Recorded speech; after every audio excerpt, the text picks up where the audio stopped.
আসসালামু আলাইকুম রহমতুল্লাহ।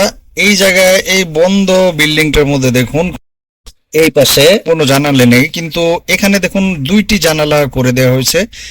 এই দেখুন, এটি কেন? এটি হচ্ছে সেই বুড়ির বাসা যে বুড়ি আল্লাহ রসুলকে কষ্ট দেওয়ার উদ্দেশ্যে আল্লাহ রসুলের উপরে ময়লা আবর্জনা নিক্ষেপ করত এখানে থাকা জানালা দিয়েই। এটি একটি পুরাতন রাস্তা, সম্ভবত এই রাস্তা দিয়ে আল্লাহ রসুল আসা যাওয়া করতো। এখানে পাহাড় ছিল এবং পাহাড়ের উপর ওই জায়গায় বুড়ির ঘর ছিল। ঘরের ওই দিকে থাকা জানালা দিয়ে আল্লাহ রসুলের উপর ময়লা আবর্জনা নিক্ষেপ করা হতো।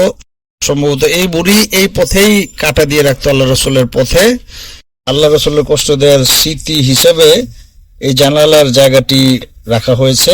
পরে হয়তো বুড়ি হেদায়েত লাভ করে ঈমান পায়। তো এই জায়গাটি কোথায়?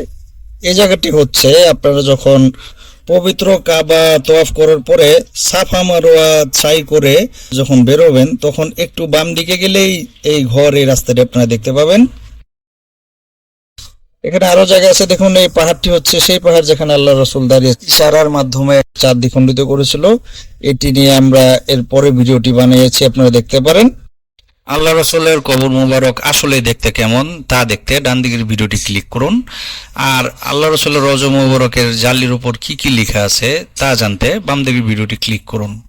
আমাদের সাথেই থাকুন। বাংলা ডাবিং বাই তালহা। আসসালামু আলাইকুম।